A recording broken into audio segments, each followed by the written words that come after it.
Friends வணக்கம். திருச்செந்தூரில் நேற்று ஒரு சம்பவம் நடந்திருக்கு. என்னென்னு பார்த்தீங்கன்னா, நாங்கள் வந்து பாதயாத்திரையாக போயிருந்தோம்.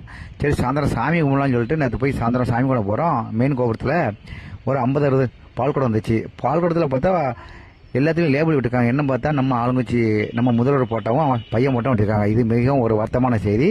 பால்குடம் என்பது மிகவும் ஒரு புனிதமான ஒரு விஷயம். அதுவும் சுவாமிக்காக இருக்கும். அது மட்டும் இல்லாமல் இது வந்து முருகப்பெருமானோட ஒரு முக்கியமான ஒரு இடம். இந்த இடத்துல அரசியல் ஜாதிலாம் உள்ளே கொண்டு வராதிங்க, அதெல்லாம் வெளியே வச்சுக்கோங்க. பெண்கள்கிட்ட எந்த ஊர்னு கேட்டால் இந்த பால்குடம் எடுத்த ஆள்கிட்டலாம் கேட்டால் ஒருத்தர் உள்ள மாட்டாங்க, ஒருத்தர் முழிக்கிறாங்க. ஏதோ நடக்குது. பெண்களுக்கு ஒன்றுன்னு சொல்கிறேன், இந்த மாதிரி காரியத்தை செய்யாதீங்க. வெறும் 300 ரூபா 500 ஆசைப்பட்டு இந்த மாதிரி காரியத்தை செய்யாதுங்க. முடியாதுன்றங்க ஒரேடியா. எங்களால் முடியாதையா, வெளியே நீங்கள் சொல்லுங்க, நான் செய்கிறோம். சாமிக்குள்ளே நான் உள்ளே வரமாட்டேன்றங்க. இது நீங்கள் பண்ணுற தப்பு தான். இது நாளைக்கு பெருசாகும். ஆமாம், சின்ன பிள்ளைகளாம் கொடுத்துருக்காங்க. சின்ன பிள்ளைகளாம் அதை கொடுத்துட்ருக்காங்க. என்னத்தை சொல்ல போங்க.